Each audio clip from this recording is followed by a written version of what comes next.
শেষ জামানায় ঈমান দেখতে চাও, ফিলিস্তিনদের দিকে তাকাও। তাদের কত বড় কঠিন ঈমান, তারা তাদের বুলেটের সামনে বুক পেতে দিচ্ছেন।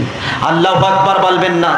ছোট ছোট বাচ্চাগুলোকে তারা নির্যাতন করে মারছে, গর্ভবতী মাদেরকে তারা নির্যাতন করছে। আল্লাহু আকবার বলেন।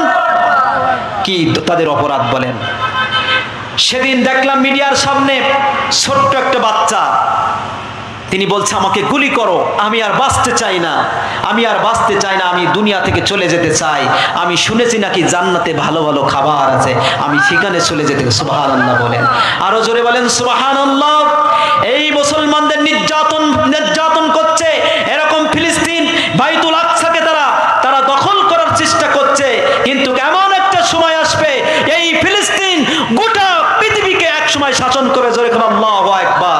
হাদিসের ভাষায় একসময় ইমাম মাহদী আলাইহিস সালাম আসবেন আর এই গোটা পৃথিবীকে তারা শাসন করবেন। আল্লাহু আকবার। সম্মানিত ভাইরা আমার, দেখেন এই আমেরিকার এরা মোড়লগিরি করে। কি করে? আমেরিকার মোড়লগিরি করে। আবার বাইরে সৌদি আরব কোনো কথা বলে না, এরা ওখান থেকে মওদুদ দেয়। আর হাদিসের ভাষায় এক সময় আমেরিকা থাকবে না, পশ্চিম দিক পূর্ব দিক সব ধ্বংস করে দিবেন। তিনি কে? আরো জোরে বলেন তিনি কে? এক সময় সব ক্ষমতার মালিককে, সব ক্ষমতা কাদের হাতে দিবেন? মুসলমানদের হাতে। অচিরেই সেদিন, বেশি দিনে নয়, আল্লাহ পাক মুসলমানদের কাছে হাতে বিজয় দিবেন।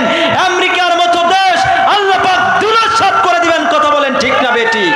যারা এই মুসলিম কান্ট্রির গিরের শাসকগুলো যারা কোনো কথা বলছে না, বাইরের যে মুসলিম কান্ট্রির যারা শাসক আছেন, যারা প্রধানমন্ত্রী, তারা চুপচাপ বসে আছে, তারা খেলা দেখছে, শুধু বিবৃতি দিচ্ছে, তারা কোনো পদক্ষেপ নিচ্ছে না।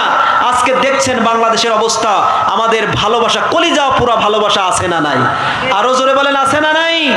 কলিজা পুরা ভালোবাসা আমাদের আছে, তাদের জন্য আমরা সাহায্য করব। দেখেন এই ফিলিস্তিনের একটা ঘটনা আমি বলি। মূসা আলাইহিস সালাতু ওয়াস সালাম যখন নীল নদের মধ্যে আল্লাহর ওয়ার্ডারে যখন লাফ দিলেন, তখন ফিরাউনের গোষ্ঠীকে ধ্বংস করে দিলেন তিনি কে? আর মূসা আলাইহিস সালাতু ওয়াস সালাম যখন তিনি নীল নদ থেকে উঠলেন, এরপরের ঘটনা আপনারা জানেন নাকি? জানেন এরপরে কি হয়েছিল? মূসা আলাইহিস সালাতু ওয়াস সালাম যখন তিনি আল্লাহ পাক হিফাজত করলেন, মূসা আলাইহিস সালাতু ওয়াস সালামকে বললেন, ও মূসা তুমি ফিলিস্তিনে চলে যাও, ফিলিস্তিনের আশপাশে চলে যাও, ওখানে যে বসবাস করো, আর যারা বাইতুল আকসাকে যারা দখল করেছে ওদের কাছ থেকে বাইতুল আকসাকে বিজয় করো। মূসা আলাইহিস সালাতু ওয়াস সালাম বলেন, আল্লাহ ওদের তো জনগণ বেশি, ওদের তো জনসংখ্যা বেশি, আমি কি করে ওখানে যে দখল করব, অল্প সংখ্যা মানুষ। তখন আল্লাহ বললেন, ও মূসা, ও আমার দোস্ত, আমার হাবিব, তুমি টেনশন করো না, তুমি ফিলিস্তিনে চলে যাও বাইতুল আকসা বিজয়ের জন্য, কারণ ইহুদিদের দখলে আমি আল্লাহ রব্বুল আলামিন ফেরেশতা নাজিল করে তোমাকে বিজয় দিয়ে দিব। জোরে কোন সুবহানাল্লাহ। মূসা আলাইহিস সালাতু ওয়াস সালাম রাজি হয়ে গেলেন। মূসা আলাইহিস সালামের কওমের লোকদেরকে বললেন যে, ও কওমের লোক, আল্লাহ অর্ডার করেছেন ফিলিস্তিনে যেতে হবে, বাইতুল আকসাকে উদ্ধার করতে হবে। তখন বললেন যে না, আমরা যেতে পারবো না, ওরা শক্তিশালী, ওদের বেশি বড় বড় অস্ত্র রয়েছে, আমি যেতে পারবো না, আমরা যেতে পারবো না, তুমি যাও আর তোমার আল্লাহ যাও। নাউজুবিল্লাহ বলেন, আরো জোরে বলেন নাউজুবিল্লাহ, আরো আস্তে বলেন নাউজুবিল্লাহ। মূসা আলাইহিস সালামের কওমের লোক যাইতে রাজি হলেন না। তখনই আল্লাহ রব্বুল আলামিন অসন্তুষ্ট হয়ে গেলেন, আল্লাহ পাক বেজার হয়ে গেলেন, খুশি হয়ে বেজার হয়ে আল্লাহ রব্বুল আলামিন তাদের পরে আযাব গজব নাজিল করলেন 40 বছর। কয় বছর? আরো যারা বলেন কয় বছর? যখন তাদের গন্তব্যস্থান থেকে তারা মিশরের দিকে গন্তব্য করতেন, তাদের শাস্তি হলো গৃহবন্দী। বলেন কি বন্দী? গৃহবন্দী। যখন তারা ওখান থেকে জায়গা থেকে যখন মিশরের উদ্দেশ্যে যাওয়া শুরু করতেন, সূর্য উদয় সকাল ভোরে তারা যাওয়া শুরু করতেন, আবার যখন সূর্য অস্ত যাইতো আবার দেখতো যে যেখান থেকে রওনা করেছে ওখানেই দাঁড়ায় আছে। কি শাস্তি? মানে সকালে যাওয়া শুরু করে সন্ধ্যা, আবার সন্ধ্যার সময় দেখে যেখানে সেইখানে। এই শাস্তি কয় বছর ছিল? আরো জোরে বলেন কয় বছর? গোটা বিশ্বের মুসলিম শাসকদেরকে বলতে চাই, যদি তোমরা ফিলিস্তিনদের পাশে না দাঁড়াও, আমার মনে হয় আল্লাহর গজব আমাদের পরে আসবে, মুসলমানদের পরে এই গজব আসবে। অতএব আমাদের ফিলিস্তিনের প্রতি দাঁড়ানোর দরকার আছে না নাই? আরো জোরে বলেন আছে না নাই? আমরা মুসলমান, আমাদের দূর থেকে কি আমাদের প্রতিবাদ করা উচিত। আমরা এখান থেকে মাহফিল থেকে আমরা বাক্যে আমরা উচ্চারণ করতে চাই, আমরা তীব্র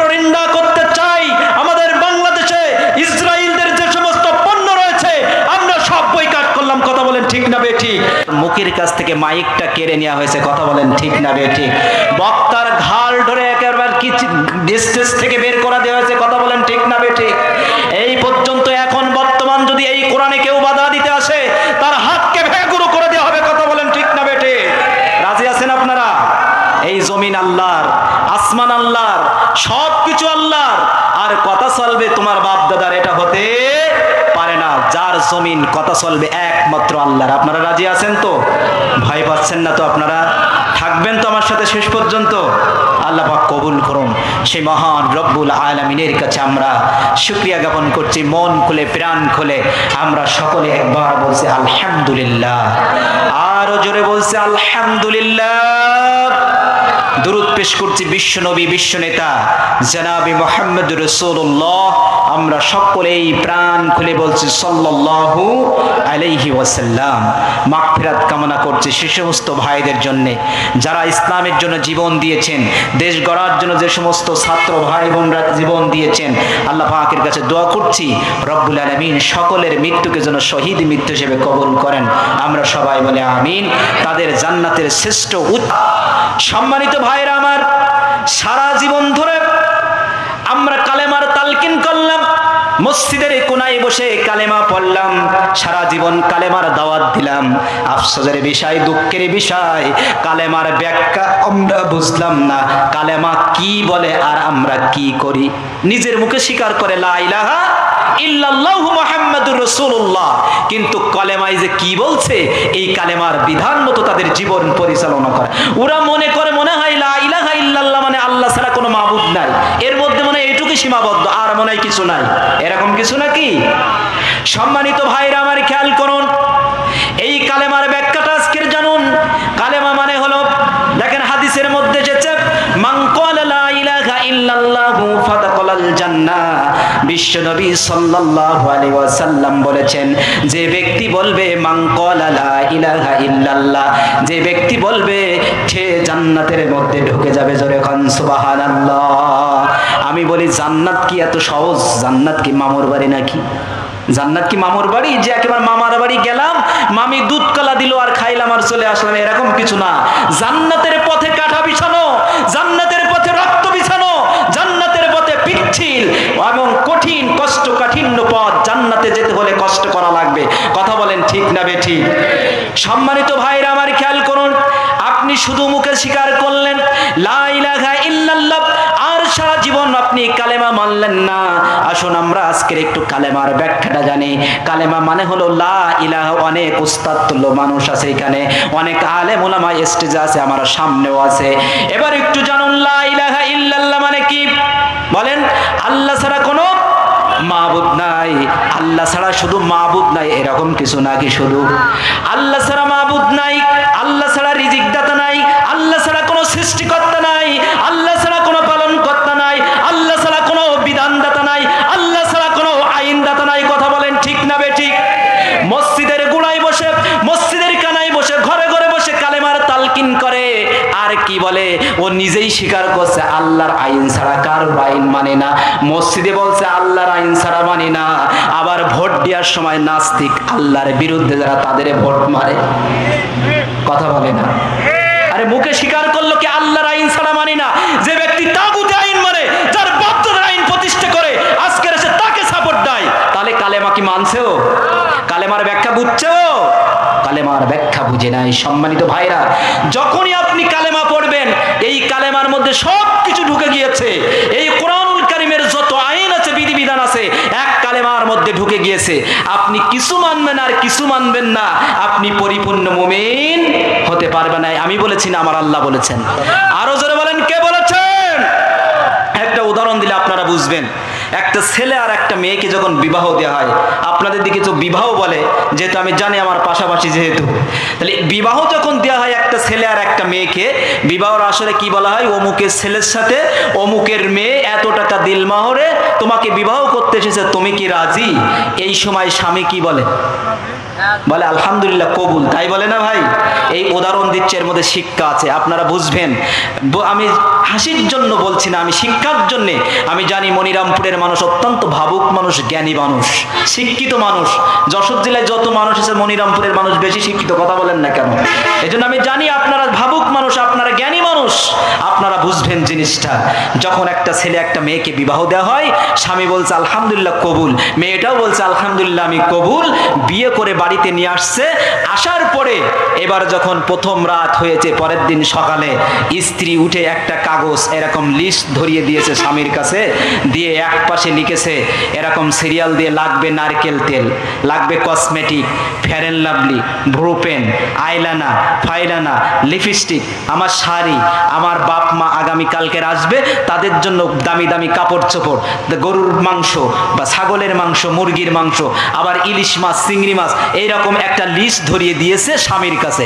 স্বামী দেখে বলছে কি ব্যাপার স্ত্রী, আমি তো তোমার কাছে যখন কবুল পড়েছিলাম, আমি তোমাকে স্ত্রী হিসেবে গ্রহণ করেছিলাম, এই যে সাদা কাগজের যে লিস্টগুলো, এগুলো তো আমি কবুল বলে নাই। বুঝছেন আমার কথা? বলছে এই যে লিস্টগুলো দিয়েছো কবুলের মধ্যে তো আমি এইগুলো স্বীকার করি নাই, আমি তো শুধু তোমাকে স্ত্রী হিসেবে কবুল করে নিয়েছি।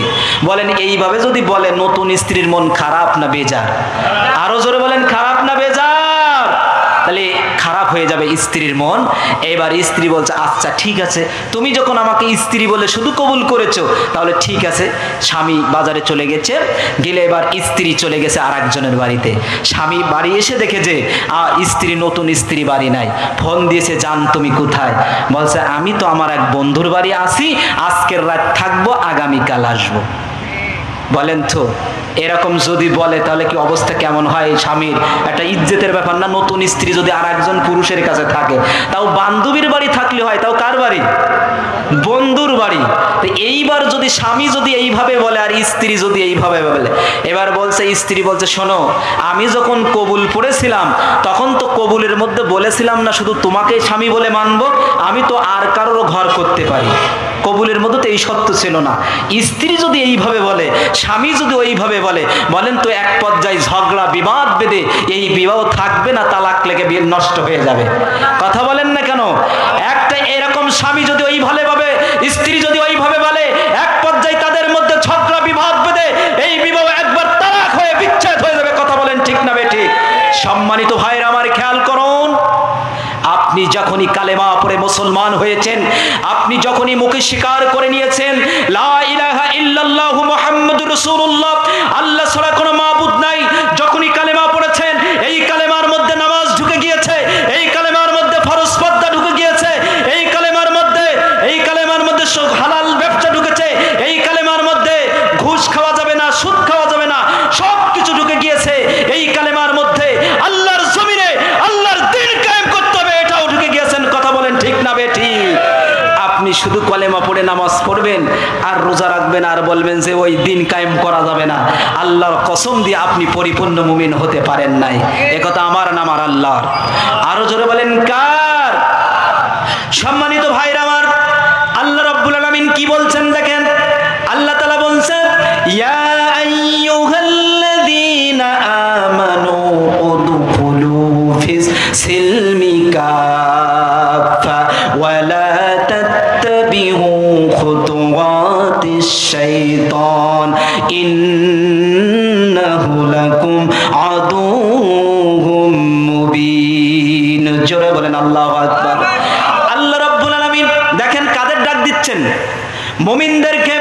আল্লাহ তাআলা বলছেন হে ঈমানদারেরা, হে মুমিনেরা, তোমরা শোনো, তোমরা ইসলামের মধ্যে পরিপূর্ণ হয়ে ঢুকে যাও, কমপ্লিট তোমরা ইসলামের মধ্যে ঢুকে যাও। বলেছেন কে? পরিপূর্ণ মানে কি শুধু নামাজ পড়লাম রোজা রাখলাম না এরকম কিছু নাকি? যে নামাজ পড়লাম রোজা রাখলাম হজ করলাম ফরজ পর্দা মানলাম না এরকম কিছু নাকি? না, সবগুলো মানার কথা বলেছেন। পরিপূর্ণভাবে কমপ্লিট ভাবে আল্লাহ রাব্বুল আলামিন আপনাকে ইসলামের মধ্যে ঢুকতে বলেছেন। শুধু নামাজ পড়লে হবে না, রোজা রাখলে হবে না, হজ করলে হবে না, আল্লাহর যতগুলো বিধান রয়েছে, আল্লাহ যতগুলো আইন কানুন বলেছেন, সবগুলো মানার নাম হলো লা ইলাহা ইল্লাল্লাহ। জোরে কোন আল্লাহু আকবার। আরো জোরে বলেন আল্লাহু আকবার। আপনি যদি শুধু নামাজ পড়েন রোজা রাখেন পরিপূর্ণ মুমিন হতে পারবেন না। আর কোরআনের কিছু অংশ মানবেন আর কিছু মানবেন না, আপনি টাটকা মুনাফিক বলেছেন কে? আরো জোরে বলেছেন কে? সূরা বাকারার 85 নম্বর আয়াতের মধ্যে আল্লাহ বলেছেন কোরআনের কিছু অংশ মানবা আর কিছু মানবা না, তুমি টাটকা মুনাফিক ছাড়া কিছু হতে পারো না। আমার কথা, আপনাদের এলাকায় মশা আছে না নাই? মশা আছে না? এখন তো মশার সিজন প্রায়। এবার আপনি মনে করছেন, একটা উদাহরণ দিই, আপনি মনে করলেন আমি মশার কামড় থেকে বাঁচবো। এবার আপনি বলেন আপনি তাহাজ্জুদে গুজরি 5 ওয়াক্ত নামাজ পড়েন, সবই ঠিক আছে, আপনি বলতেছেন ঠিক আছে আমি মশারির মধ্যে ঘুমাবো। বলেন তো মশা থেকে বাঁচতে হলে কি করতে হয়?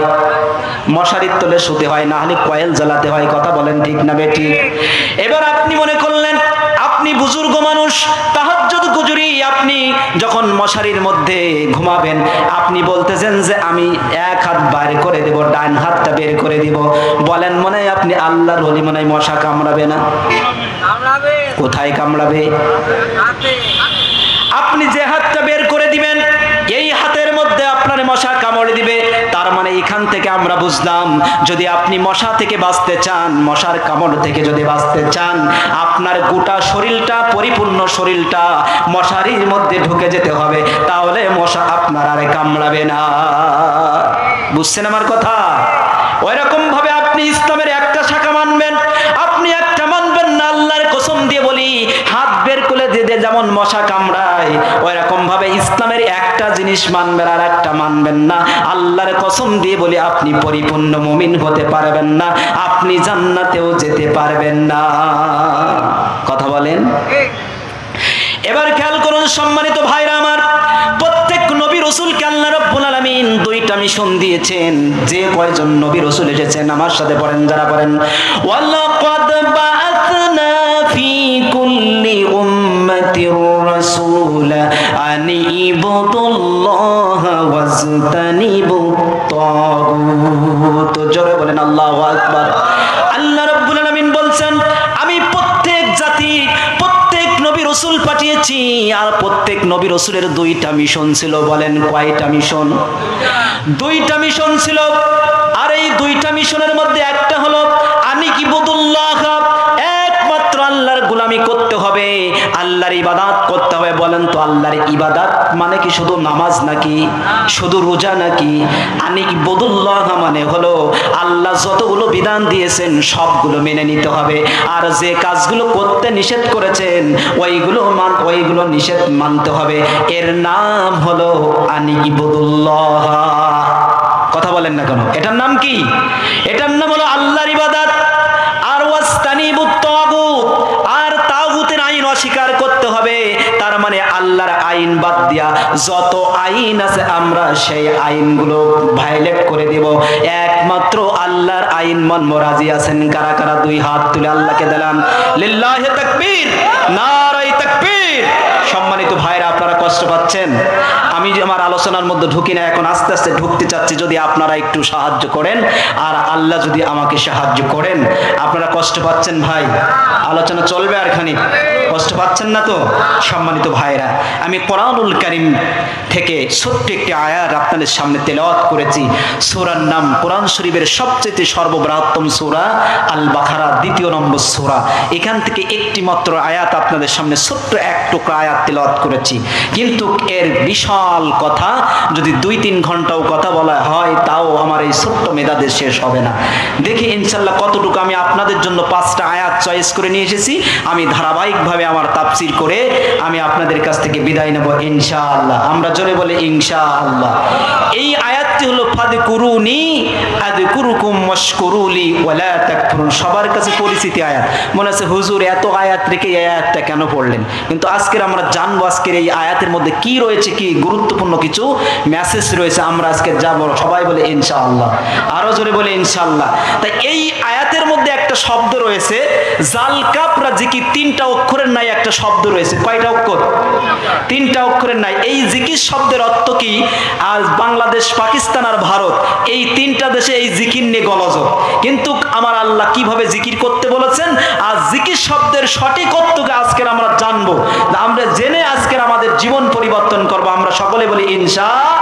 সুবহানাল্লাহ। তাই এখানে রয়েছে ফাযকুরুনি আযকুরুকুম। তা জিকির শব্দের অর্থ আল্লাহ রাব্বুল আলামিন এক এক জায়গায় এক একটা অর্থ দিয়েছেন। সুবহানাল্লাহ বলবেন না? তা জাল কাপড়া জিকির শব্দের অর্থ কোথাও স্মরণ, কোথাও কোরআন, কোথাও উপদেশ, এরকম এক একটা অর্থ দিয়েছেন। কিন্তু আমরা মনে করি শুধু জাল কাপড়া জিকির মনে হয় শুধু সুবহানাল্লাহ আলহামদুলিল্লাহ। আবার কেউ মনে করবেন না যে হুজুর মনে হয় সুবহানাল্লাহর বিরুদ্ধে কথা বলছেন। না, সুবহানাল্লাহ আলহামদুলিল্লাহ এটাও জিকির, এটাও জিকির। কিন্তু এর পাশে যে আরো কিছু জিকির আছে এটা আমাদের জানার দরকার আছে না নাই? এইগুলো আমরা কেউ জানতে চাই না। আল্লাহ একভাবে জিকির করতে বলেছে, আমরা আর একভাবে জিকির করি। ইউটিউবের মধ্যে ঢোকেন, কত রকমের জিকির। এক জায়গায় যা ইউটিউবের মধ্যে ঢুকলাম, ঢুকে দেখলাম যে একটা জিকিরের নাম দিয়েছে কারেন্ট জিকির। কি জিকির? এবার আপনাদের প্রশ্ন তো বলে হুজুর এ কারেন্ট জিকির আবার কারে বলে? হুজুর এখানে ওয়াজ করছে, কিছু শ্রোতা ওখান থেকে এসে হুজুর শাক করে কারেন্টের মতো আটকে ধরেছে, তাই নাম দিয়েছে কি জিকির? কারেন্ট জিকির।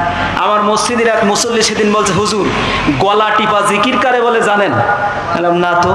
সাথে সাথে আমাকে ফোন দিয়ে দেখে বলছে হুজুর এই দেখেন গলা টিপা জিকির। বুঝছেন আমার আল্লাহ কি এইভাবে জিকির করতে বলেছেন? আমার আল্লাহ কিভাবে জিকির করতে বলেছেন আমরা জানবো ইনশাআল্লাহ। সম্মানিত ভাইরা আমার খেয়াল করুন, আল্লাহ রাব্বুল আলামিন কিভাবে জিকির করতে বলেছেন আজকে আমরা জানবো। আমার সাথে পড়েন আল্লাহ রাব্বুল আলামিন সূরা আরাফের 204 নম্বর আয়াতে আল্লাহ 5 নম্বর আয়াতে বলছেন আল্লাহ রাব্বুল আলামিন ওয়াযকুর রাব্বাকা ফি নাফসিকা তাদাররুআন ওয়া কিফাতান ওয়া দুনাল জাহরি মিনাল কওলি বিল গুদুই ওয়াল আসাল। জোরে বলেন আল্লাহু আকবার। আল্লাহ রাব্বুল আলামিন বলছেন ও বান্দারা শোনো, তোমরা শোনো, তোমরা কোরআনের সঠিক বাণী কিভাবে তোমরা জিকির করবা। তোমরা জিকির করবা ওয়াযকুর ফি নাফসিকা তাদাররুআ, তোমরা তোমার রবের নামে তোমরা মনে মনে জিকির করবা। কিভাবে? কে বলেছেন? ফি নাফসিকা মানে কি? তোমরা মনে মনে জিকির করবা। কে বলেছেন? ফি নাফসিকা তাদাররুআ। 2 নম্বর বললেন তোমরা সুবিনয়, তোমরা বিনয়ের সাথে জিকির করবা। কে বলেছেন? তাহলে আল্লাহ বলছেন সূরা আরাফের 205 নম্বর আয়াতের মধ্যে তোমরা সুবিনয় বিনয়ের সাথে তোমরা জিকির করবা। বলেন তো যারা জিকির করতে হুক্কা হু মারে আর গাছে ঠেলে ওঠে, এটা কি আল্লাহর বিপক্ষের জিকির না পক্ষের জিকির? সবাই বলেন কিসের জিকির? তাহলে আল্লাহর বিপক্ষের জিকির আমরা মানবো না, ওই ভণ্ড যারা জিকির করতে করতে বাসে ওঠে ওইটা মানবো। কেউ রাগ করলেন ভাই? আমি কোরআন ছাড়া বলছি। সূরা আরাফ আয়াত নম্বর কত? সূরা আরাফের 205 নম্বর আয়াতে আল্লাহ বলছেন তোমরা সুবিনয় বিনয়ের সাথে জিকির করো। আর অভদ্র হয়ে নাচানাচি গেয়ে গেয়ে গান বাজনা দিয়ে জিকির করে এক শ্রেণীর লোক আছে না নাই? এই জিকির আমরা মানি না। আমরা সবাই বলেন এই জিকির আমরা মানি না। এবার বলছেন তাদাররুআ ওয়া খিফাতাও, ভয় জড়িত কান্না জড়িত কণ্ঠে তোমরা জিকির করবা। আর 4 নম্বরে বলেন ওয়াদুনাল জাহার, অনুচ্চ স্বরে আওয়াজ করে জিকির করা যাবে না, আস্তে আস্তে নিম্ন স্বরে জিকির করতে হবে বলছেন। তাহলে এক শ্রেণীর লোক জোরে হুক্কা হুমের জিকির করে আছে না নাই? তাহলে এটা কি কোরআন বিরোধী জিকির না কোরআনের পক্ষে জিকির? কোরআন বিরোধী না? এই জন্য আমরা আজকের জানলাম এই 4টা নিয়মে জিকির করতে হবে। এই 4টা নিয়মের বাইরে যারা জিকির করে ওই জিকির আমরা মানি না, যত বড় সাহেব পীর সাহেব হোক না কোনো। কথা বলেন ঠিক না ঠিক? যেখানে কোরআন আছে আমরা সেখানে আছি, যেখানে কোরআন নাই আমরা সেখানে নাই। কথা বলেন ঠিক না বেঠি? সম্মানিত ভাইরা আমার খেয়াল করুন, জাল কাপড়া জিকির শব্দের অর্থ আল্লাহ রাব্বুল আলামিন এক একটা জায়গায় এক একটা অর্থ দিয়েছেন। আমি আপনাদের জন্য 5টা আয়াত চয়েস করে নিয়ে এসেছি। 5টা আয়াতে আল্লাহ রাব্বুল আলামিন 5টি অর্থ দিয়েছেন। আজকের আমি আপনাদের সামনে ব্যাখ্যা করে করে জানাবো। আল্লাহ রাব্বুল আলামিন দেখেন, আমি প্রথম যে আয়াতটা আপনাদের সামনে চয়েস করেছি, আল্লাহ রাব্বুল আলামিন প্রথম জাল কাপড়া জিকির শব্দের অর্থ দিয়েছেন কোরআন। আমার সাথে বলেন কি? আরো জোরে বলেন কি? আল্লাহ রাব্বুল আলামিন প্রথম অর্থ দিয়েছেন কোরআন। আল্লাহ তাআলা সূরা হিজরের 9 নম্বর আয়াতে আল্লাহ রাব্বুল আলামিন বলছেন, আমার সাথে পড়েন যারা পারেন, ইন্না নাহনু নাযালনাল যিকরা ওয়া ইন্না লাহু লাহাফিজুন। জোরে বলেন আল্লাহু আকবার। আল্লাহ তাআলা বলছেন হে নবী আমি আপনার পরে একটা জিকির নাজিল করেছি। তার মানে কি? আমি আপনার পরে এখানে জাল কাফরা জিকির মানে আল্লাহ পাক কোরআন বলেছেন আমি আপনার পরে একটা কোরআন পাঠিয়েছি, আর এই কোরআনের যদি কেউ ক্ষতি করতে আসে আমি আল্লাহ রাব্বুল আলামিন ওয়া ইন্না লাহু লাহাফিজুন, এই কোরআনের সংরক্ষণ আমি আল্লাহ রাব্বুল আলামিন করব। জোরে কোন সুবহানাল্লাহ। তাহলে বলেন এই কোরআনের হেফাজত করবেন কে? কোরআন নাজিল করেছেন কে?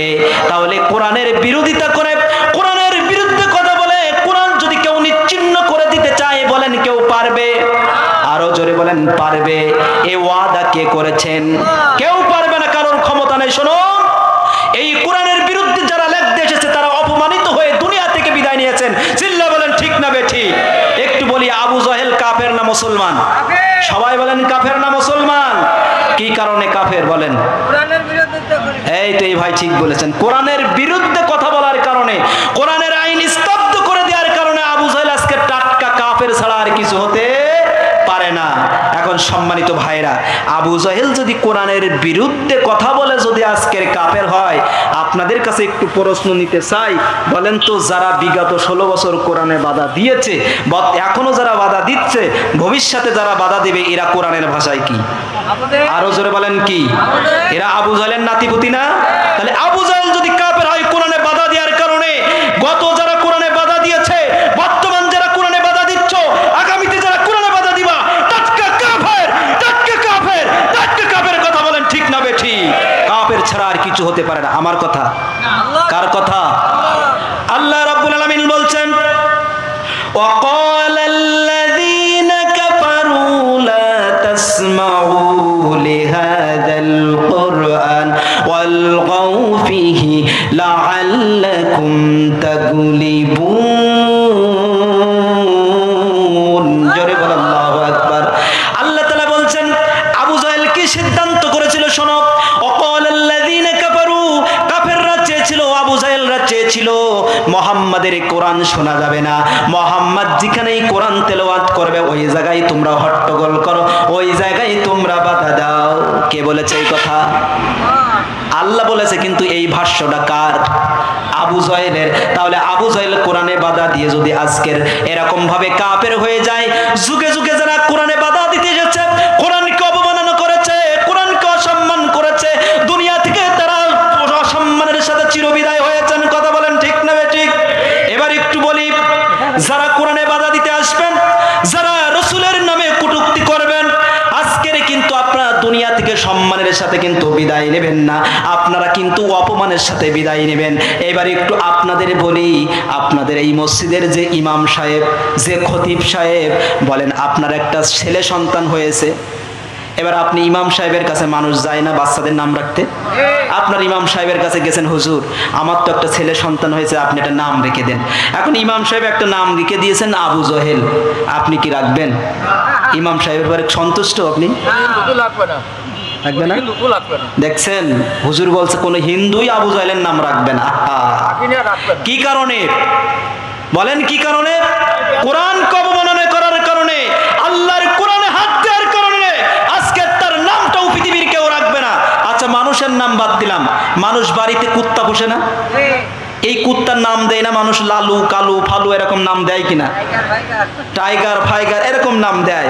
তো এই নাম যদি আমি বলি, আমি আপনাদের মাঝে ওয়াজ করতে আসি, আমি আপনার বললাম যে ভাই আপনার কুত্তাটার নাম ওই টাইগার, লালু, ফালু দরকার নাই, আপনার কুত্তাটার নাম আবু জাহেল রাখলাম, তাও রাখবেন না? এত ঘৃণিত সব কিছু আল্লাহ রাব্বুল আলামিনের কোরআনের বাধা দেওয়ার কারণে তার নামটা এত ঘৃণিত করেছে, মানুষ কুত্তার নামও রাখবে না। কথা বলেন ঠিক না বেঠিক? সম্মানিত ভাইরা, শুধু কি তাই? আজকের আবু জাহেল যারা হাজী সাহেবরা হজ করতে যায় মক্কা শরীফে, তার নামে একটা আন্তর্জাতিক টয়লেটখানা আছে না নাই? সব হাজী সাহেবরা সেখানে টয়লেট করে কিনা বলেন? তাহলে কোরআনে অবমাননার কারণে, কোরআনকে অসম্মান করার কারণে আজকে তার নামে একটা টয়লেট। সম্মানিত ভাইরা আমার খেয়াল করো, যুগে যুগে যারা কোরআনে বাধা দিতে হয়েছে তারা এরকম নিশ্চিহ্ন হয়ে গিয়েছে। যারা 16 বছর ধরে কোরআনে বাধা দিয়েছো, বর্তমান যারা বাধা দিতে চাও, তোমাদের নামটা ওরকম একদিন দুনিয়ায় মানুষ রাখবে না। কথা বলেন ঠিক না বেঠিক? আমার মনে হয় ওই লোকটার নাম কেউ রাখবে না। নাম নিয়ে আমার এই পচা ভালো মুখটা পচা করতে চাই না। আপনারা বুঝছেন কার নাম বলছি? বুবুজানের নাম আপনারা বুঝে ফেলেছেন। আমার মনে হয় আগামীতে এই নামটাও মানুষের বাচ্চাদের নাম রাখবে না, কারণ তিনি কোথায় বাধা দিয়েছেন। শুধু কি কোরআনে? আল্লাহর বড় বড় যে সমস্ত আলেম ওলামা, কোরআনের পাখি আল্লামা দেলোয়ার হোসেন সাঈদীকে বাঁচতে দেয় নাই। তিনি মিথ্যা ষড়যন্ত্র করে জেলখানায় চিকিৎসার নামে তাকে মেরে ফেলানো হয়েছে। কথা বলেন না কেন? আরো জোরে বলেন। শুধু কি আল্লামা সাঈদীকে মেরে ক্ষান্ত হয়েছে? শুধু মেরে ক্ষান্ত হয় নাই, যেদিন তিনি মারা গেলেন দুনিয়াটা স্থির হয়ে গেল, দুনিয়াটা একেবারে ঠান্ডা হয়ে গেল। হাদিসের ভাষায়, যদি তোমাদের মাঝ থেকে কেউ ভালো মানুষ মারা যায়, যদি কোনো আল্লাহর ওলি মারা যায়, ওই দিন দেখবা তোমরা আসমানটা থির হয়ে গিয়েছে, জমিনটা থির হয়ে গিয়েছে। বলেন তো আল্লামা সাঈদী যখন দুনিয়া থেকে চলে গিয়েছিলেন এরকম একটা স্থির ভাব ছিল কিনা? আমি তো স্থির হয়ে গিয়েছিলাম একেবারে, আমার স্ত্রী স্থির হয়ে গিয়েছিল, দুনিয়াটা মনে হচ্ছে কিছু নাই, এরকম একটা মনে হচ্ছিল না? বলেন। শুধু কি তাকে মেরে ক্ষান্ত হয়েছে? তাকে শুধু মেরে ক্ষান্ত হয় নাই, তার জানাজার নামাজটাও পর্যন্ত এই নাস্তিকের বাচ্চারা পড়তে দেয় নাই। কথা বলেন না কেন? ঢাকাতে পড়তে দেয় নাই, খুলনা তার মাদ্রাসা, সিদ্দিকিয়া মাদ্রাসাও তার জানাজাটা হতে দেয় নাই। অবশেষে তার গ্রামের বাড়িতে তার জানাজার নামার ব্যবস্থা করলো। সারা বাংলাদেশের মানুষ পাগলের মতো ছুটে ছুটে তার জানাজার নামাজে উপস্থিত হলো। তারা কি শুধু বাধা দিয়েছে, রাস্তায় যারা গাড়িতে আসতে লাগলো ওই গাড়িগুলোকে ভাঙচুর করেছে। কথা বলেন না কেন? আর কি বলেছে? যারা যারা আল্লামা সাঈদীর জানাজার নামাজ পড়তে গিয়েছে সব তালিকা করো, মামলা করো। কথা বলেন না কেন? আপনাদের দিকে মনে ছিল না? সব দিকে বলেছেন যারা সাঈদী সাহেবের জানাজার নামাজ পড়তে গিয়েছে সব কটার মামলা করো। যারা সাঈদী সাহেবের জানাজার নামাজটাও পড়তে দেয় নাই, ঝিকরগাছার একেবারে নিষ্ঠবান মুহাদ্দিস আবু সাঈদ, আপনারা নাম শুনেছেন কি? এমপি আবু সাঈদের নাম শুনেছেন না? ওনার মতো সৎ মানুষ ৬০,০০০ টাকা বেঁচেছিল কাজ করে, উনি বাইরের দেশ থেকে যে ৬০,০০০ টাকা বাইতুল মালে ফিরিয়ে দিয়েছিলেন। সুবহানাল্লাহ বলেন। আরো জোরে বলেন সুবহানাল্লাহ। সংসদের সব এমপি গুলো হা হয়ে গেছিল, এর মতো মানুষ হতে পারে নাকি? এই মানুষটাও যখন মারা গেল তার জানাজার নামাজটাও প্রকাশ্য করতে দিল না। গভীর রাত্রে তার জানাজার নামাজ, তার দাফন কাফন করা হয়েছে। ও বাংলার মানুষ বলতে চাই, যারা আল্লামা সাঈদীর জানাজার নামাজ পড়তে দেয় নাই, মুহাদ্দিস আবু সাঈদের জানাজার নামাজ পড়তে চাই নাই, আমরা সকলেই কি এদেরকে আর দেখতে চাই বাংলায়? আরো জোরে বলেন দেখতে চাই। কারা কারা দেখতে চাই না? দুই হাত তুলে আল্লাহকে দেখা। আল্লাহ পাক আমাদের সকলকে কবুল করুন, আমরা বলি আমিন। আপনারা রাগ করেছেন মনে হয় আমার পরে। এ কি দোষ ছিল বলেন? কোনো দোষ ছিল নাকি? কোনো? আপনারা রাগ করেছেন ভাই? চলবে এভাবে আলোচনা? আস্তে আস্তে মাঝে মধ্যে এরকম চলবে ইনশাআল্লাহ বলি। আরো জোরে বলি ইনশাআল্লাহ। কিছু মানুষ মনে করে, তাহলে দেখেন আবু জাহেলের নামটা এত ঘৃণিত হলো আল্লাহর কোরআনে বাধা দেওয়ার কারণে। কথা বলেন। আজকের যারা কোরআনে বাধা দিতে আসবা তোমরাও কিন্তু একদিন এরকম হয়ে যাবা। তুমি কিন্তু সম্মানের সাথে তুমি দাদা বাবুদের দেশে যাওয়া নাই, তুমি কিন্তু অপমানের সাথে ঘৃণিত অবস্থায় তুমি চলে গিয়েছো। কথা বলেন না কেন? সম্মানের সাথে গেছে না অসম্মানের সাথে? কথা বলেন। তার গণভবনে ঢুকে তো কি কি হয়েছিল আপনারা দেখছিলেন সব। এত বেইজ্জতি হয়েছেন আল্লাহর কোরআনে বাধা দেওয়ার কারণে। কথা বলেন। সম্মানিত ভাইরা আমার খেয়াল করুন, আমি কিন্তু আপনাদের সামনে ওয়াজ করছি। জাল কাপড়া জিকির শব্দের প্রথম অর্থ হলো কোরআন। কোরআনে বাধা দেওয়ার কারণে প্রথম আমি কিন্তু কোরআন নিয়ে ওয়াজ করছি আপনাদের, স্টেপ বাই স্টেপ এরকম 5টা আয়াত নিয়ে আমি আপনাদের সামনে আলোচনা করব ইনশাআল্লাহ বলি। সম্মানিত ভাইরা আমার খেয়াল করুন, এবার একটু বলুন, কিছু কিছু নেতা বলে, কিছু কিছু নেতা আছে কোরআনের কোনো জ্ঞান নাই, কোরআনের কোনো লেখাপড়া নাই, বলে যে কোরআনের সাথে রাজনীতির কোনো সম্পর্ক নাই। এরকম বলে না কিছু নেতা? আমি বলি কোরআনের কিছুই জানে না, সূরা ফাতিহাটা ভালো পড়তে পারে না। যখন ওই জনসভার বক্তৃতা দেয় কি করে? বিসমিল্লাহির রহমানির রহিম এরকম বলে কি না বলেন? বিসমিল্লাহটাও সহি বলতে পারে না, আউযুবিল্লাহটাও সহি বলতে পারে না, আবার বলে কোরআনের সাথে রাজনৈতিক কোনো সম্পর্ক। আমি বলতে চাই, কোরআনের সাথে যদি কোনো রাজনীতির সম্পর্ক না থাকে তাহলে আল্লাহর নবী এই কোরআন দিয়ে কেন 10 বছর দেশ চালালেন? কথা বলেন। হযরত ওমর, হযরত আবু বকর, হযরত উসমান কি দিয়ে দেশ চালিয়েছেন? আরো জোরে বলেন। তাহলে রাজনৈতিক সম্পর্ক কোরআনের সাথে আছে? আরো জোরে বলেন আছে? বলেছেন কে এই কথা? আল্লাহ রাব্বুল আলামিন 2টা আয়াত আপনাদের সামনে বলছি। রাজনৈতিক আয়াত আল্লাহ রাব্বুল আলামিন সূরা হজের 41 নম্বর আয়াতে বললেন, আল্লাযীনা ইম্মাক্কান্নাহুম ফিল আরদি আকামুস সালাতা ওয়া আতুজ যাকাতা ওয়া আমারু বিল মা'রুফ ওয়া নাহাউ আনিল মুনকার। জোরে বলেন আল্লাহু আকবার। আল্লাহ রাব্বুল আলামিন বললেন, আমি যাদেরকে রাষ্ট্র ক্ষমতা দিই, আমি যাদের কাছে রাষ্ট্রের দায়িত্ব দিয়ে দিই, আমি আল্লাহ রাব্বুল আলামিন তাদের উপরে 4টা কাজ ফরজ করি। বলেন কয়টা কাজ? আরো জোরে বলেন কয়টা কাজ? তাহলে এখানে রাষ্ট্রের কথা আছে না নাই? তাহলে রাজনীতির সাথে কোরআনের সম্পর্ক আছে না নাই? আমার কথা সূরা হজ 41 নম্বর আয়াতে আমার আল্লাহ বলছেন, আমি তাদের পরে 4টা কাজ দিই। 1 নম্বর হলো আকামুস সালাহ, তারা আমার জমিনে নামাজ প্রতিষ্ঠা করবে। জোরে বলেন কি প্রতিষ্ঠা করবে? তারপরে ওয়া ইতাইজ যাকাত, তারা যাকাত প্রদান করবে। ওয়া আমারু বিল মা'রুফ, সৎ কাজের আদেশ করবে। ওয়া নাহাউ আনিল মুনকার, আর অসৎ কাজে বাধা দিবে। বলেন তো এই 4টার মধ্যে এই বিগত এই পর্যন্ত কোন সরকার কি পালন করেছে? আরো জোরে বলেন বলেছে? সারা বহির বিশ্বে কি এরকম কোন পালন হয়েছে? আল্লাহ বলছেন, যাদেরকে আমি রাষ্ট্র ক্ষমতা দিই তাদের পরে 4টা কাজ ফরজ করি। নাম্বার 1 নামাজ প্রতিষ্ঠা করবে, 2 নম্বর যাকাতের বিল পাস করবে, 3 নম্বর সৎ কাজের আদেশ দিবে, অসৎ কাজে বাধা দিবে। এই 4টার একটাও কি এই করেছে? এই পর্যন্ত করেছে? আমরা এই পর্যন্ত সবার শাসন দেখেছি, আমরা বাবার শাসনও দেখেছি, স্বামীর শাসন দেখেছি, বুবুর শাসন দেখেছি, ভাবির শাসনও দেখলাম, চাচা ইস্তাদের শাসনও আমরা দেখেছি কিনা বলেন? একটা জিনিসের শাসন আমরা দেখতে পাই নাই এখনো। বলেন তো সেই জিনিসটার নাম কি? আরো জোরে বলেন সেই জিনিসটার নাম কি? আল কোরআন দিয়ে দেশ চললে, আল কোরআন দিয়ে চললে সমাজ সাজালে কেমন হয়, এটা দেখার দরকার আছে না নাই? আরো জোরে বলেন দরকার আছে না নাই? আমরা সবাই চাই এই কোরআনের পক্ষে থাকতে। রাজি আছেন তো ইনশাআল্লাহ? আপনারা রাগ করছেন না তো ভাই? সম্মানিত ভাইরা আমার খেয়াল করুন, তাহলে রাজনৈতিক সম্পর্ক আমরা পেয়ে গেলাম সূরা হজের 41 নম্বর আয়াতে।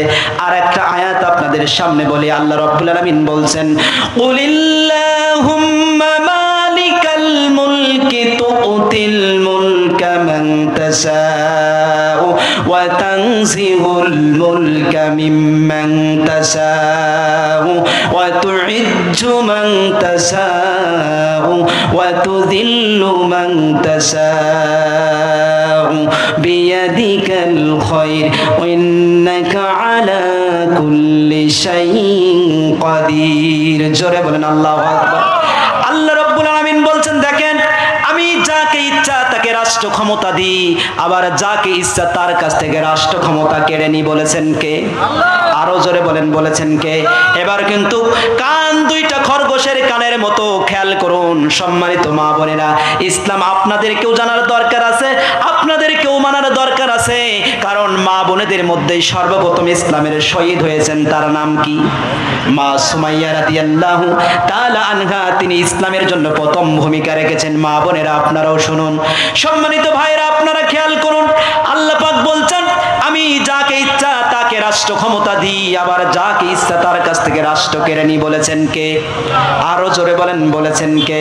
এবার একটু খেয়াল করুন সম্মানিত ভাইরা আমার এক উস্তাদ এক মন্ত্রীর কাছে বলেছিল, এক মন্ত্রী বলেছিল, শোনেন, মন্ত্রী সাহেব ডাকছে, ডেকে, নাম বলবো না আপনারা চেনেন, মন্ত্রী সাহেবকে ডেকে বলছে, মন্ত্রী সাহেব বলছে, শোনেন হুজুর, আপনি তো আল্লাহ মনে করেন এই বুবুজানের ক্ষমতা দিয়েছেন কে? এরকম বলছে। তাও হুজুর বলছে আল্লাহ। তা বলছে আল্লাহ যাকে ইচ্ছা তাকে ক্ষমতা দেয়, আবার যাকে ইচ্ছা তার কাছে ক্ষমতা কেড়ে নেয়। তাহলে হুজুরদের এত মাথা ব্যথা কেন? বুঝছেন? মানে বুবুজানের ক্ষমতা তো আল্লাহ দিয়েছে, তাই হুজুরদের এত মাথা ব্যথা কেন? তা আমার উস্তাদ হুজুর বললেন, দেখো ফিরাউনের ক্ষমতাও তো আল্লাহ দিয়েছিল। সম্মানিত ভাইরা আমার খেয়াল করুন, এখানে আসল রহস্য আছে। কোরআনের পরের আয়াত যে পরের বাক্যটা কি এটা জানার দরকার আছে না নাই? আল্লাহ বলছেন, যাকে ইচ্ছা তাকে রাষ্ট্র ক্ষমতা দিই, আবার ইচ্ছা তার কাছ থেকে রাষ্ট্র ক্ষমতা কেড়ে নি। পরবর্তী আয়াতে আল্লাহ পাক পরের বাক্যে কি বলেছে এটা জানতে হবে না? এটা জানার দরকার আছে না নাই? এবার সম্মানিত ভাইরা খেয়াল করুন, আল্লাহ পরের বাক্যে বললেন, আমি যাকে ইচ্ছা তাকে রাষ্ট্র ক্ষমতা দিই, আবার আমি যাকে ইচ্ছা আমি তাকে সম্মান দিই, আবার যাকে ইচ্ছা তাকে অপমান করে ছেড়ে দিই। জোরে খান আল্লাহু আকবার। তার মানে রাষ্ট্র ক্ষমতা সবার দিলে সবার সম্মান, কথা বলে না, আমার কথা বোঝেন নাই মনে হয়। আল্লাহ রাব্বুল আলামিন যাকে ক্ষমতা দেয় আবার সবাইকে সম্মান দেয় না। আবু জাহেলকে রাষ্ট্র ক্ষমতা কে দিয়েছিলেন? আবু জাহেল অপমানের সাথে দুনিয়া থেকে বিদায় নিয়েছে না সম্মানের সাথে? ফিরাউনের ক্ষমতা কে দিয়েছিলেন? ফিরাউনকে সম্মান করেছেন না অপমান করেছেন? বলেন বলেন। আমেরিকার ডব্লিউ বুশ এই ক্ষমতা দিয়েছিলেন কে? লাস্টে তাকে রাষ্ট্র ক্ষমতা দিয়ে লাস্টে জুতার বাড়ি দিয়ে দুনিয়া থেকে বিদায় দিয়েছেন কে? তাহলে রাষ্ট্র ক্ষমতা পাইলেই কিন্তু সম্মান হয় না। আমাদের বুবুজান রাষ্ট্র ক্ষমতায় পেয়ে সম্মান পেয়েছেন না অপমান? আরো জোরে বলেন কি পেয়েছেন? তার মানে আমরা বুঝলাম আল্লাহ রাব্বুল আলামিন যাকে ইচ্ছা তাকে রাষ্ট্র ক্ষমতা দেয়, আর রাষ্ট্র ক্ষমতা দেওয়ার সাথে সাথে তাকে 4টা কাজ ফরজ করেন। এই 4টা কাজ ফরজ করেন, যদি সেই রাষ্ট্রপ্রধান যদি না মানে, এই 4টা বিধান যদি আল্লাহ রাব্বুল আলামিনের বিধান না মানে, আল্লাহ রাব্বুল আলামিন অপমান করে তাকে চিরবিদায়ী করে দেন। বুঝতে পারছেন আমার কথা? এই কোরআনের পক্ষে যারা থাকবে, কোরআনের সাথে যারা আছে, যে দলই হোক না কেন, যদি কোরআন দিয়ে দেশ চালায় আমাদের কোনো প্রশ্ন আছে নাকি? কোরআন দিয়ে দেশ চললে আমাদের কোনো প্রশ্ন, যে দলে হোক না কেন, কোরআনের রাজ কায়েম যদি হয়ে যায়, কোরআনের সংসদ যদি হয়ে যায়, আমাদের আর কোনো প্রশ্ন আছে নাকি? সম্মানিত ভাইরা আমার, তাহলে সবচেয়ে বড় জিকিরের নাম কি বলেন তো? কোরআন। আল্লাহ রাব্বুল আলামিন বলছেন জাল কাপড়া জিকির শব্দের প্রথম নম্বর অর্থ হলো কোরআন। তার মানে হলো সবার আগে কোরআন বড় জিকির। জোরে বলেন সুবহানাল্লাহ। তার মানে হলো ব্যক্তিগত জীবন থেকে নিয়ে সমাজ জীবন, রাজনৈতিক জীবন, আন্তর্জাতিক লেভেল পর্যন্ত প্রত্যেকটা জায়গায় কোরআন দিয়ে মানা, এইটাই হলো সবচাইতে বড় জিকির। কথা বলেন না কেন? সবচেয়ে বড় জিকির কি? সবচেয়ে বড় জিকির হলো আল কোরআন দিয়ে জীবন পরিচালনা করা। করবো তো আমরা ইনশাআল্লাহ? করবো তো? তাহলে এই কোরআনের বাধা দিয়ে কেউ কি নিশ্চিহ্ন করতে পারবে? কোরআনের আইন কেউ নিভাতে পারবে? পারবে? কারোর ক্ষমতা আছে? কারোর ক্ষমতা নেই এই কোরআনের আইন নিভানো। পেরেছে? যুগে যুগে কেউ পেরেছে? আল্লাহর কিতাব কেউ মুছে দিতে পেরেছে? ফিরাউন পেরেছে? নমরুদ, আবু জাহেল, কেউ পেরেছে? বর্তমান নব্য ফিরাউন কি পেরেছে? কেউ পারে নাই, এখনো পর্যন্ত পারবে না। বলেছেন কে? আরো জোরে বলেন, বলেছেন কে? আল্লাহ রাব্বুল আলামিন বলেন ইউরিদুনা লিইউতফিউ নূরাল্লাহি বিআফওয়াহিহিম ওয়াল্লাহু মুতিম্মু নূরিহি ওয়ালাউ কারিহাল কাফিরুন। জোরে বলে আল্লাহু আকবার। আল্লাহ রাব্বুল আলামিন বলছেন ইউরিদুনা লিইউতফিউ নূরাল্লাহ, এক শ্রেণীর মানুষ আছে তাদের মুখের ফুদ দেয়া আমি আল্লাহর কোরআনের আইন তারা নিভায়া দিতে চায়। কি চাই? আল্লাহর আইন প্রতিষ্ঠা হবে না এই জমিনের, নিভায়া দিতে চায়।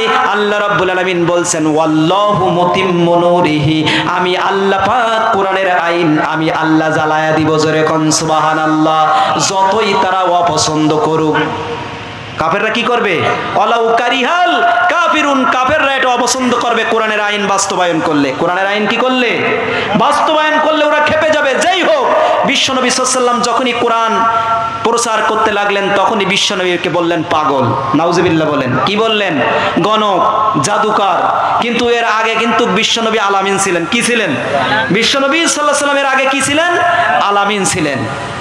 সম্মানিত ভাইরা আমার, খেয়াল করুন, আমি আলোচনা ছোট্ট ছোট্ট করে আমি শেষ করতে চাই, যেহেতু আমি এখানে আর বেশি যেতে চাই না। তাহলে জিকির শব্দের প্রথম নম্বর অর্থ কি বলেন? আরো জোরে বলেন কোরআন। কোরআনুল কারীম মানব আমরা সকল ক্ষেত্রে। আমাদের এক শ্রেণীর মানুষ দেখেন যখন বিপদ শুরু হয়ে যায় তখন আমরা কোরআন মানি, আল্লাহকে মানি। কথা বলেন না কেন?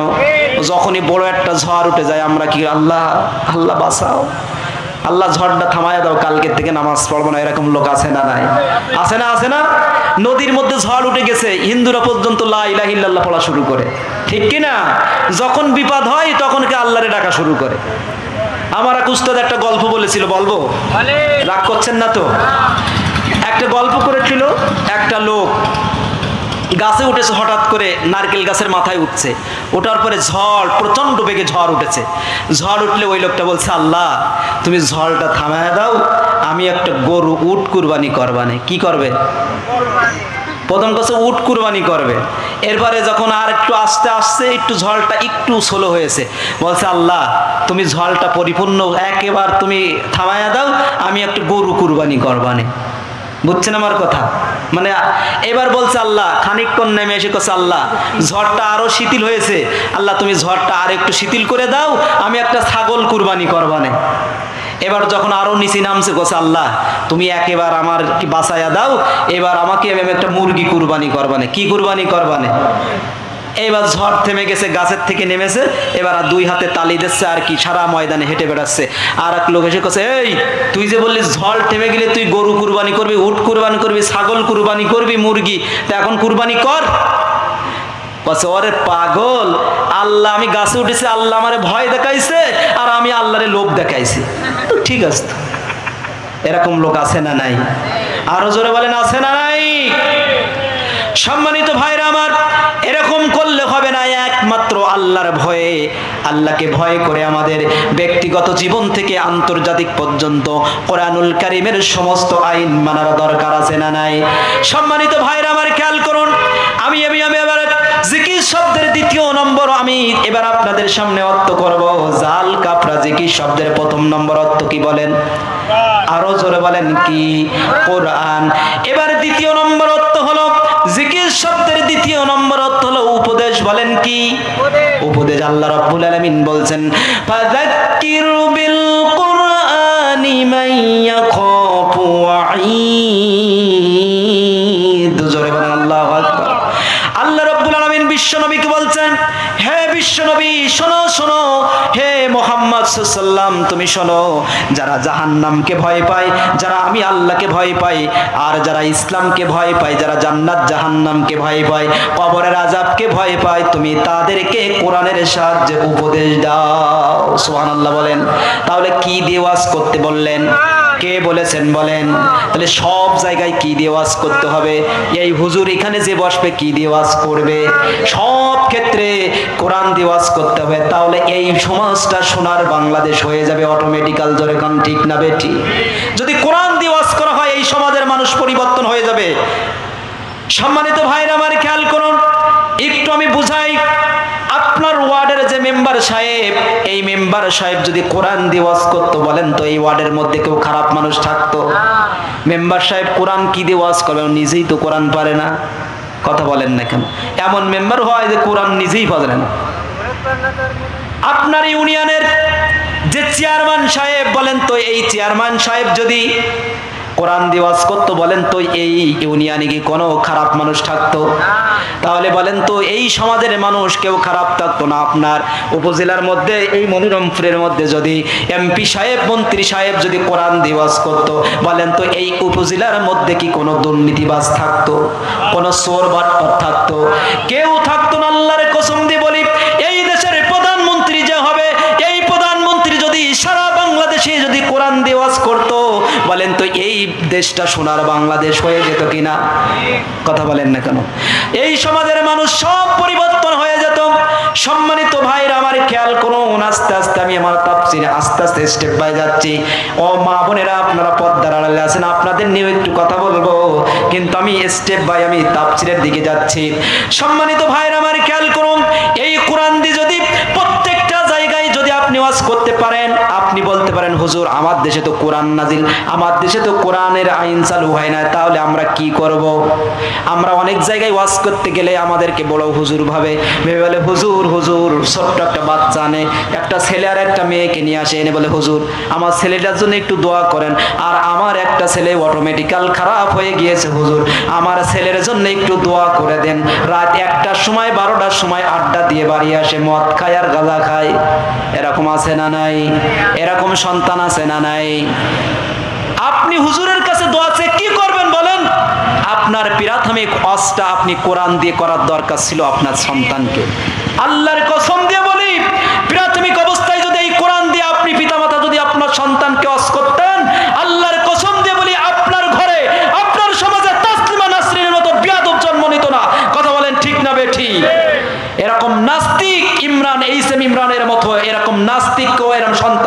দিত না। কথা বলেন না কেন?